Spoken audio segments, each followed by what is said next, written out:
What's up, everybody? KaioKris here, bringing you guys another DBS deck profile. And today I wanted to go over the Garlic deck that I played in the DBS qualifier. Now, my biggest thing with this was I kind of knew going in that I was in a bad situation because I sold all of my cards a few months ago to buy my house. So I'm kind of was playing on a lack of resources, and also I own all of the cards that I would like to put into this deck. Unfortunately, with COVID and the holidays, I wasn't able to get all of them in time, so it did put a little bit of a damper on it. But no excuse. So like I said, I did play. I had fun. But the deck itself needs refining, and I think the concept that I was going for works with all of the cards. You guys, and I'll kind of go over that as I'm playing.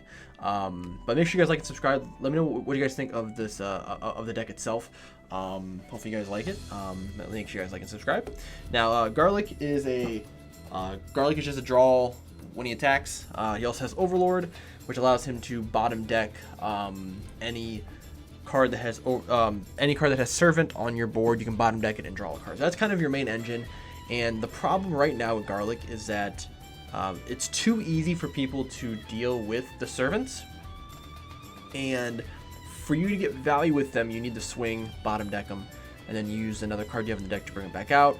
And if you're not able to kind of hit that chain, the deck does slow down very much so.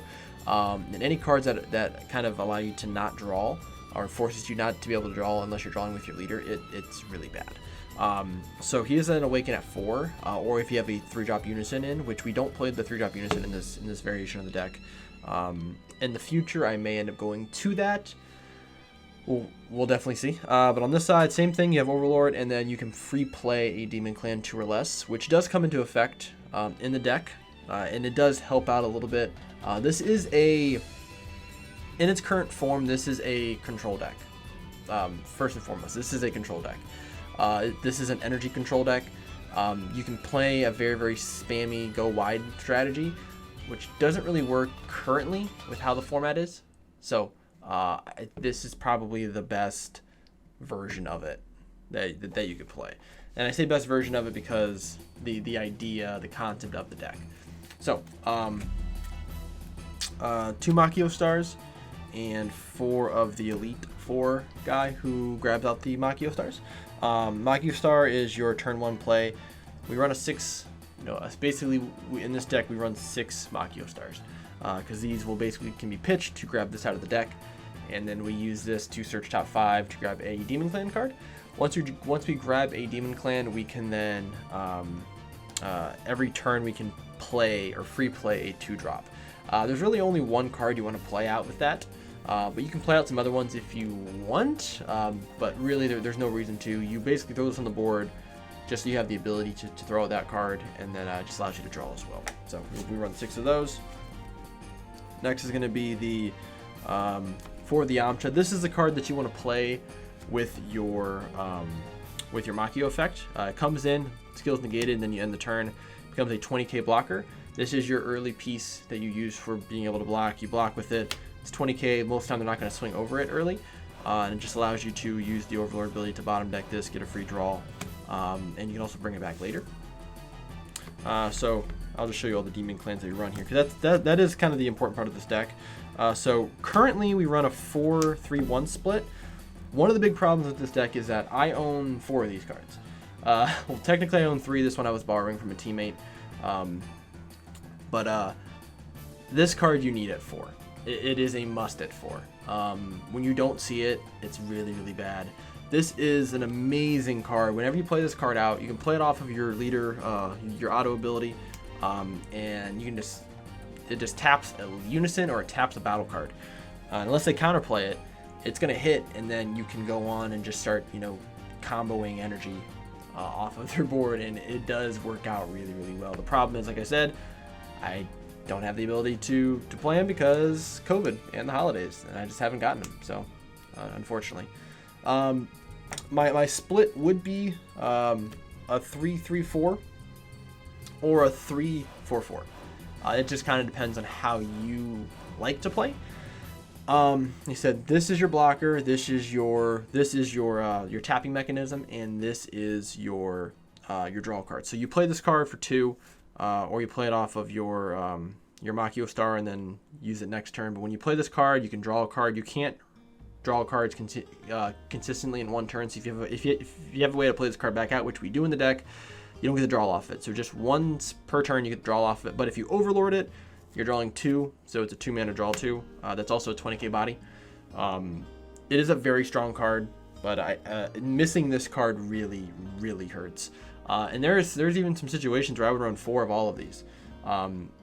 But currently, like I said, I don't have these, so I had to kind of change my lineup a little bit. So those are all the demon clans that we run for that. We also run, obviously, the Garlic Jr. stuff. So we run 4 of the expansion and 4 of the 5-drop. We don't run any of the 3-drop.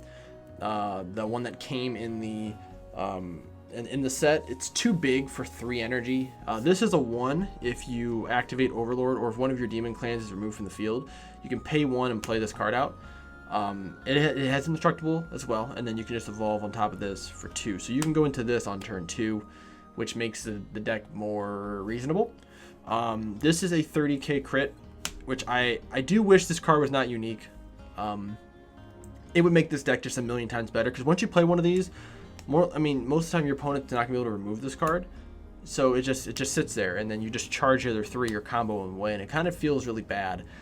So I wish Bandai would have made this not a unique. I know why they kind of didn't, because you have a bunch of 30k crits on board, but Dark Broly can have a bunch of 30ks on board, so that's whatever.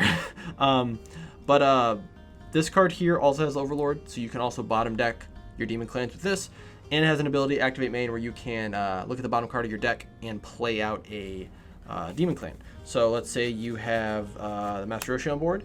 You can swing the Master Roshi, attack, Overlord. So bottom deck it, draw a card, and then play it back out, draw a card off of it, swing, and then Overlord it again with your leader now. And now you draw 3 cards and get a swing off of it. And because now it's on the bottom of the deck, at the start of your next turn, if you don't have any other cards at the bottom of the deck, you can just play this back out, draw a card, swing, 20k, bottom deck it, draw 2. So it's got a lot of draw potential to it, but if you can't draw, it falls apart. So that just keep that in mind. I think this split's fine. I think Bandai in the future, hopefully they will create a Garlic card that is maybe a different one that has double strike or something. This archetype has such a high ceiling for being a very strong yellow archetype. It's missing something, and this card helped a lot, making this deck more of a turn 2 play with this rather than a turn 3 or a turn 4 even. But it's still missing something, and I don't know what that is, because I'm not a card designer. I have ideas of what it could be, but I don't know what they could add to it. We need something.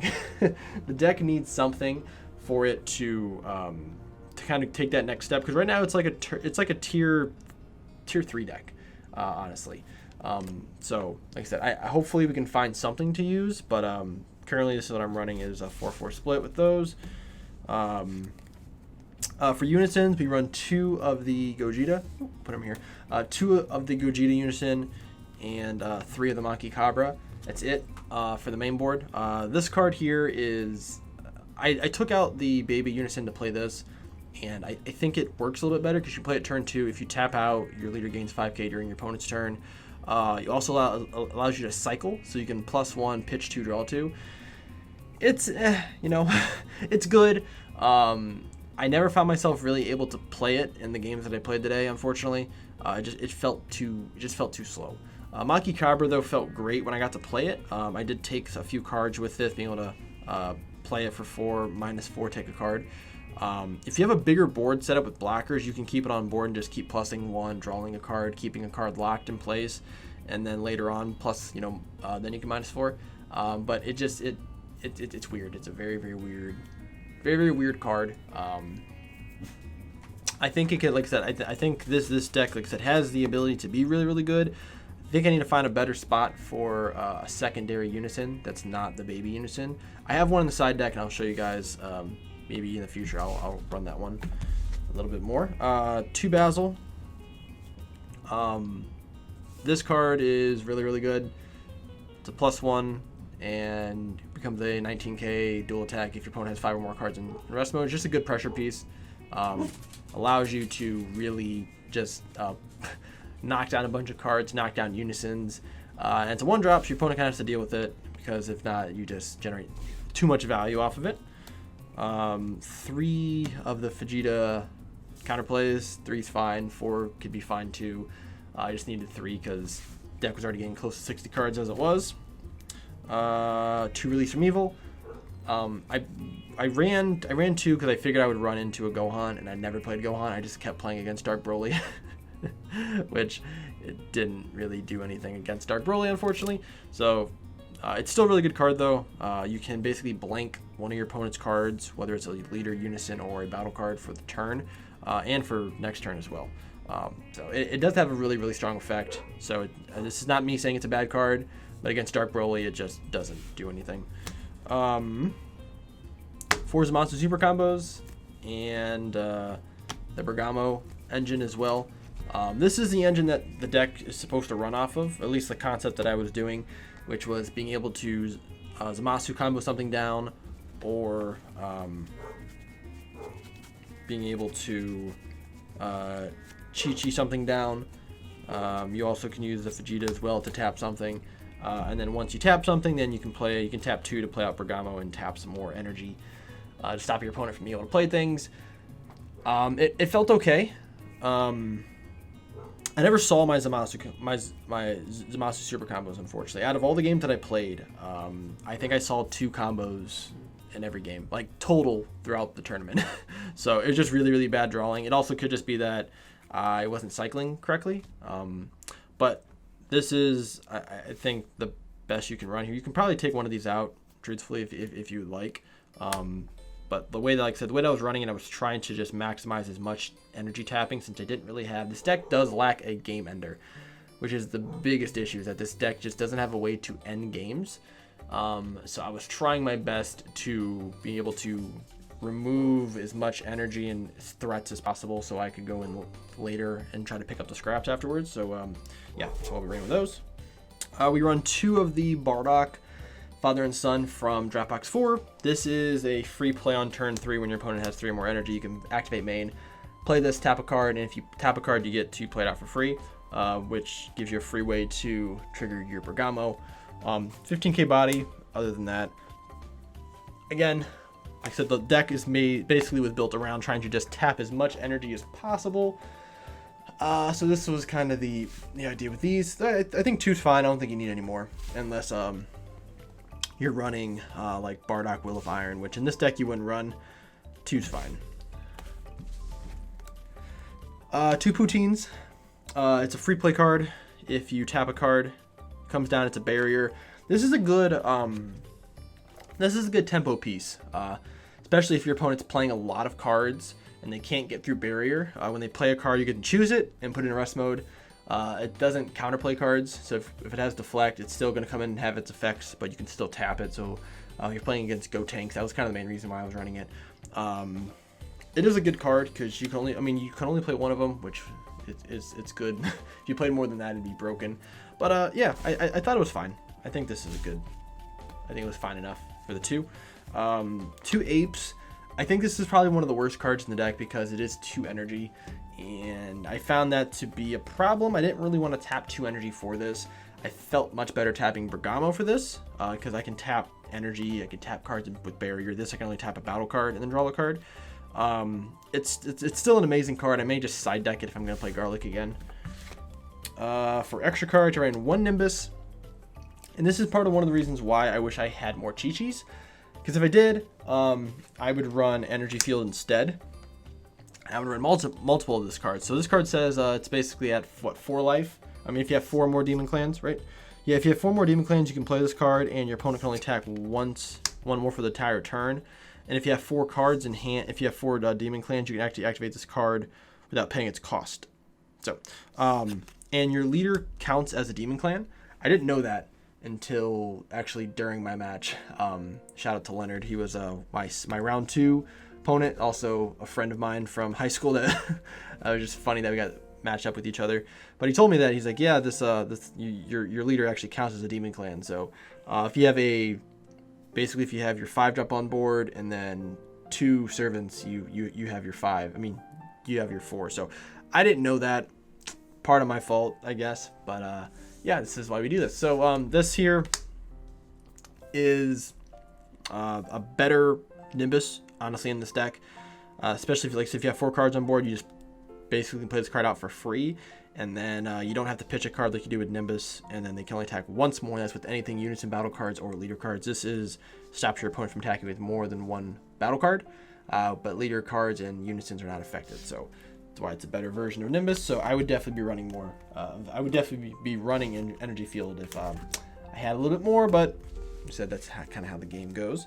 We had 3-time magic for our Sparking Negate. This is what I was playing instead of having Energy Field. Tried to have a sparking card, especially with the Gogeta Unison. It just felt pretty good. Probably my favorite card tech wise that I've been practicing with, which is the Matado here, Skill of the Sage. This is an amazing card for this format. Your opponents are playing a lot of cards that are bigger than their energy, whether it's Dark Broly, Red Broly, Gotenks, even Figex, I guess, in a sense. But this card comes down, you basically pitch it once you've activated the ability, and it's an auto, so it's a counterplay. So people who are looking at this, so this is a counterplay. It just says play this card. So you can activate this counterplay, it plays the card, and then the auto effect will trigger off that deflect card. So let's say someone drops Xenocell on you. You can drop one of these. The auto will go in still, so they'll still be able to rip cards from your hand, but the card will go in rest mode, and then they can't do anything with it. Same thing with Gotenks, same thing with Red Brolys and Dark Brolys. You can put it in rest mode, and then they can't be restood. But also it's just a counterplay, so you can choose any card on the field, ignoring barrier, and put it in rest mode. Very, very strong card. This is something I'm going to be running in a lot of decks, a lot of my control yellow decks going forward, just because it is a really, really, really strong effect. So 2 in the main deck. I definitely think this card is main deckable for a lot of people. You should be looking out for this. So the big finishers in the deck, the 7-drop Bergamo from Draftbox 5 was my main finisher. What this card says is if all of your opponent's energy is in rest mode, this card becomes a 4-drop, basically. It is a 25k triple attack barrier that states once it is played, choose all your opponent's battle card, ignoring barrier, put them in rest mode, and then they cannot restand during your opponent's next turn. That's really good. I think it's the entire next turn. Yeah, until the start of my main phase. So if you're playing against Shinron, you tap their whole board. They can't restand them for any reason. They can't use Zarbon combos. They can't use anything to make these cards to make their cards restand. So it's basically a 25k triple attack. It's really, really good, especially if you're playing a deck like we are, where we're tapping a lot of cards. This ends up being really, really strong, and with barrier, you get around those pesky Frieza, the counterplays, and doesn't get around Trunks, unfortunately. But I played it once, felt really good. Again, like I said, just wasn't able to pull out the win, unfortunately. And then Fu was the only secret rare we have. Like I said, I sold all my cards, so I did not have a secret rare that I could play. Fu felt okay, but I need to find something that feels really good for that turn 4, turn 5 play. This is only good if you have all their energy in rest mode. If not, it's a 7-drop, so it's not really useful. So I need to find something that I can fit into this deck that feels really good in that 4 and 5, that turn 4, turn 5 slot. If you guys have any ideas, let me know. I'm kind of trying to find something that feels good that's not going to get counterplayed instantly. Maybe they haven't really printed anything yet, so we'll have to see. So the side deck that I played was, grab it here, one more Release from Evil, just in case I needed an extra one. One Vegeta Final Flash, 15k combo piece that also ignoring barrier and remove skills. So if my opponent's pushing for game with like a quad strike or something, or a dual attack, double strike, I can use this and remove all those abilities. 3 of the Draftbox 6 Chi-Chis that works for blue. Whenever they restand off a counter skill, they take a life, and choose a card and then their life. in their energy and put in the drop area. So basically shuts off blue. Didn't get to play against blue, so it didn't really work. 2 of the Super Saiyan 3, the Double Strike cards, didn't really get to play them. 2 Trinomical Blows. I think this is going to be a really, really good card going into set 12 for yellow decks. I'll make a video about it, but this card here is nuts. Works extremely well against a lot of matchups, especially early against like Red Broly. But we ran 2 of those. The Unison that I'm thinking about running over Gogeta is going to be the Bergamo. I think it's going to become the next best yellow Unison next to Maki Cabra. It's a 1-drop that pluses, just gains power over and over and over again. The more markers this card has on it, the stronger it gets. Every marker gives it 3k. It is a 5k, so when it comes down to 5k, you add a marker, it becomes 8. Actually, no, I'm sorry. When you play it, it becomes an 8-drop, and then you an 8k, and then you plus 1 marker, and it becomes 11. Whenever this card is attacked, once per turn, you add a marker to it. So if your opponent swings at this with 10, it just ticks up, goes up 1, and then it gets stronger. You can -2 and play out a 2-drop skillless or a Universe 9. We ran 2 of the Iron Drakes in the sideboard. This didn't come into play, unfortunately. 1 of the Man on a Missions, double strike crit 20Ks, and then I had the Shinron Siguri in the sideboard. This is the only one that I had, and actually this one and I didn't sell because it wasn't really worth a lot of money. I would side in a lot of the 1-drops when I put this in, but again, it just kind of was there to fill because I didn't have anything else to play, unfortunately. So the concept, like I said, the concept of this deck really is to play around the Chi-Chi, the Chi-Chi Demon Clan, as well as just using the Demon Clans overall, and then kind of using the combination of those with all of the cards that tap, and then using the 7-drop Bergamo to close out games. The concept's cool. The concept works. This deck is just lacking more consistency. The biggest consistency piece is being this. Just not having it, not seeing it, makes the deck hurt a lot. And hopefully in the next few sets, maybe Garlic gets some more support. Really, just like I said, it's maybe 1 or 2 cards away. Just something that gives it more consistency, something that gives your Demon Clans. There needs to be a reason to play more Demon Clans. Currently, the only real win condition in this deck is if you play Xenocell, which I don't own. I'm not going to be owning for a while. So if you don't play Xenocell, the deck feels really bad to win. So that's just the idea. Just kind of my rant here. The deck is really fun. It's really cheap. Just the Garlic pieces itself are really, really cheap. So if you guys, play it, check it out. I think later on we will see this deck gaining a little more popularity once it gets a little more support. Once Yellow gets some better cards, hopefully in the future. But that will do it for the video. Make sure you guys like and subscribe, like I said, and I'll see you guys in the next one.